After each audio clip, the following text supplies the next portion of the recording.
Secrets, man. I'm not afraid of when people pick up my cell phone anymore. I mean, man, that used to give me a little. You know what I'm talking about, right? Most people do. Let's be real, man. Yeah. Someone picks up your cell phone, you're like, man, I hope that there ain't nothing on there that should be on there. I hope I deleted that stuff out. Right, right. Exactly. Yeah, I just love not having secrets anymore, man. Yeah. People come to my home and they see what they get, whereas 10 years ago, they come to my home, you'd see a double-minded man. Yeah. Sometimes, and I meant it. Sometimes I was walking the walk, and then other times you come home and you watch how I talk to my wife and kids, and you would see something totally different. Today, it's not like that. Yeah. Today, you want to drop in at my house at midnight, you're gonna see the same dude. Gotcha. That and I didn't know that was possible, man. Yeah. I was like, what? This is awesome. That's man. awesome. So, for those that have watched this, watched the show before, know that there's a certain format that I like to keep. That format is out the window. I'm sorry, We're bro. just, no. I'm sorry. We're just talking, and I love it. I love it. It's awesome. Now I know kind of where I would like to go. So, but before we go down that route, somebody wants to contact you to come out to a show, to come out to preach, to do anything. How do they contact you? The best way would actually, I'm just going to give my cell phone number out. Hey, text me. Text is the best way. If you call and I don't answer, just text me. My number is 607-215-9739. And you can find me on Facebook. Facebook just takes a little longer to get back to people. But I am working on some new music. I'm doing a lot of writing, so we probably will be coming out with a record soon. Okay. But it'll just be self-titled, just Jared Ingraham Presents or something like that. Gotcha. But yeah, find me on Facebook. Find me, text me. I don't even care who you are. If you want to just be like, yo, I watched this thing. I want to know what your deal is. Ask me about God, man. I love to talk to you about what Jesus has done in my life, man. Amen. It's awesome. You on Instagram, anything like that? I'm not on Instagram.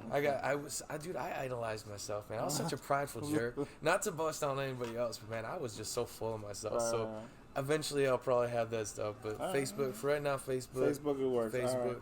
And then, way to go. sorry. For people to stream the church services, yes. What's the website that they can go on? The Facebook page for that is Bethesda Chapel. Bethesda Chapel.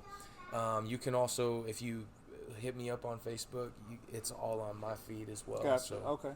if they follow me on Facebook, they can see it right there too. All right. Now, listen. They've heard about the story. They've heard about the struggles, the trials and tribulations. They heard about the moment where you were like, all right, Lord, this is as low as I'm gonna get. Yeah. I need you, or I'm out of here. Yep. That's it. It's like, if it's not you, make yourself real to me, or I'm gonna end it. I have nothing left. I have no one left. I have, you had your physical pain, you had your emotional pain, you had your spiritual pain. I mean, everything was going, and sometimes like people feel like they can't get out of that, they're just going through one of those. Yep. You know what I'm saying? That they hurt their back and they can't get a job, and they're just going through one of those things. And you kind of was like the perfect storm kind of thing, where it was just everything was not working. Yeah. And you were like, Lord, if I don't have you now, that's it. Yeah. That's it. I don't. There's nothing else left for me. Yeah. So they know the struggle.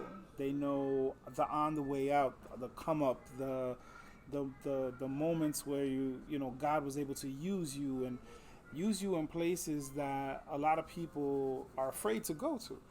First of all, the streets. I used to be scared of it too, exactly. man. Like, I don't even know. Exactly.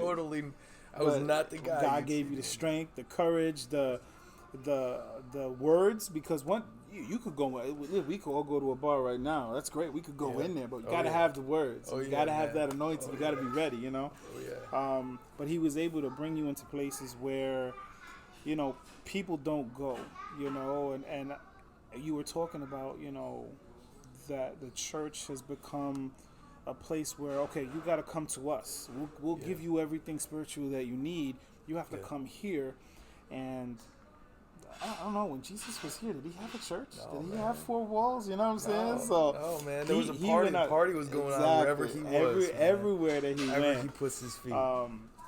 So, we're meant to go out there and go into the places where, the streets, the bars, listen, I know ministries that go into strip clubs. I know ministries that go into all these different places that Jesus wants to go. Yeah. He wants his love to be there. He wants to be evident. He wants to be relevant in these places. Absolutely. And we don't, he put us in charge of that. We have to be able to do that stuff, So, he was able to bring you into those places. He was able to give you enough that the people that are there, they can relate to you. Yeah. And it's not some proper, guy with a tie to come in there and say, "Oh, Jesus loves you." No, you were able to go in there and say, "Listen, Jesus loved me.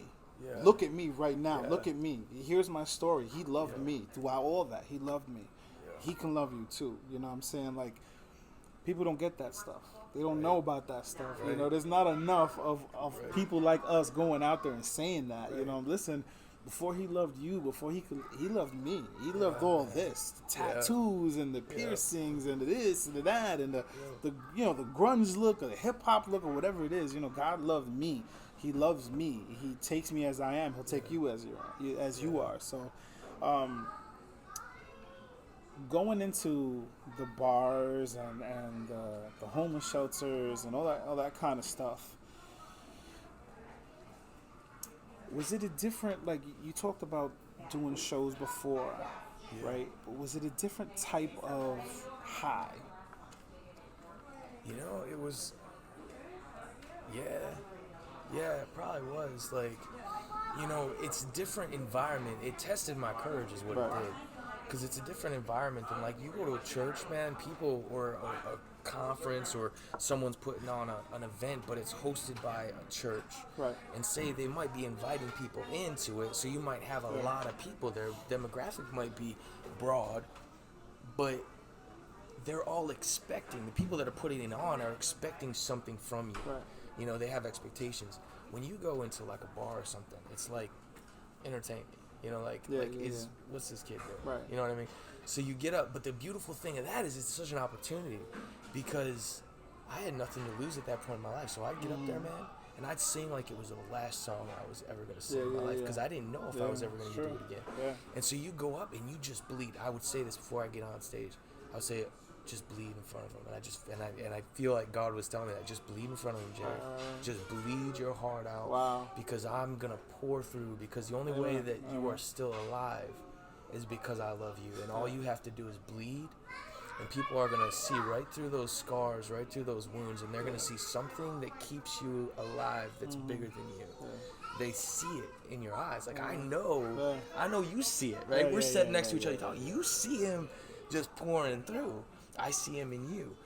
And that comes across. And so it was a totally different experience.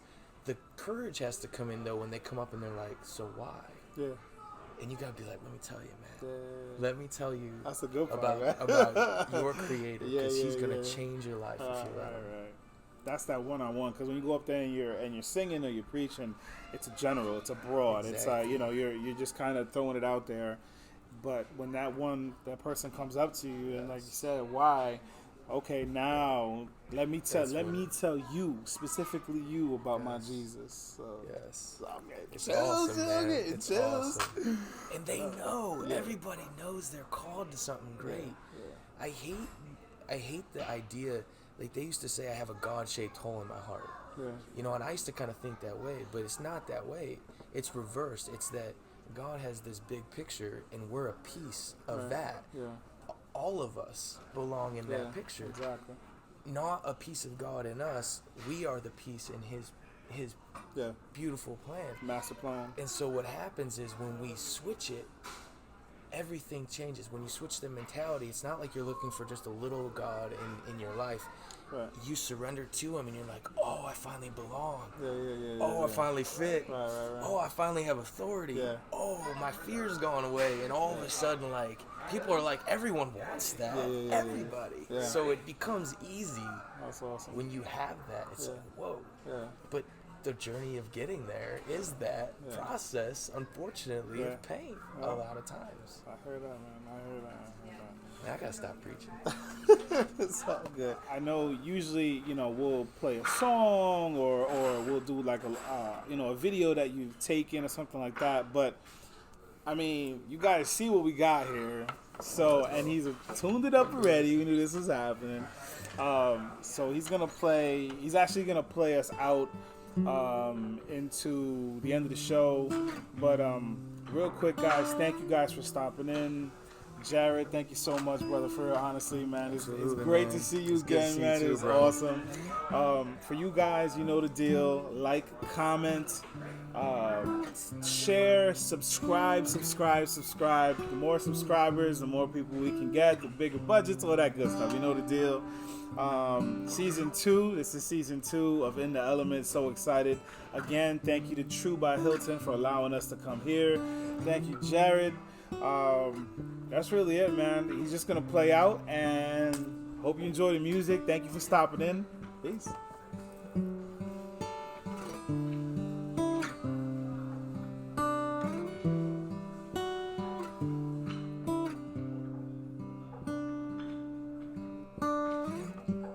Once upon a time I was hungry, yeah. I needed something else to drink.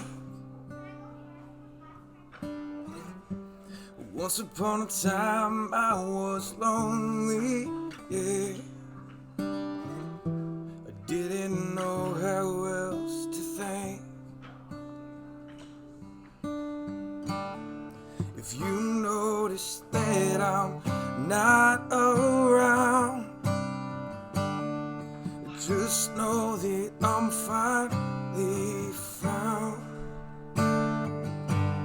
It don't taste like it used to. The drugs, they just don't work no more.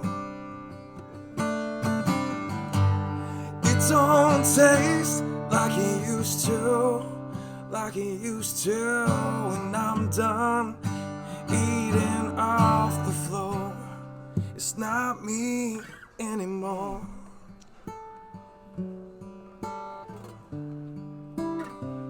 Anymore.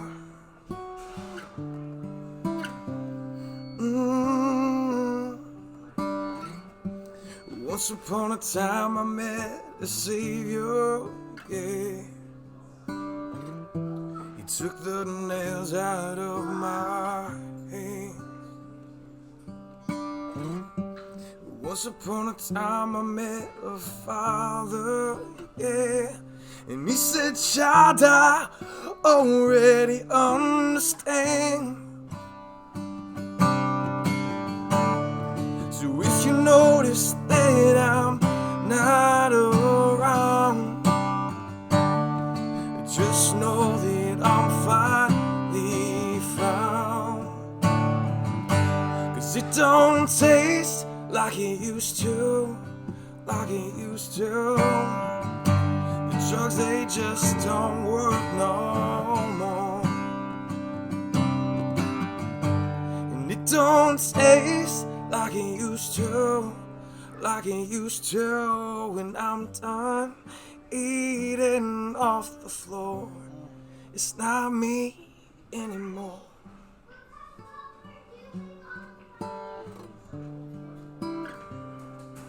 Anymore.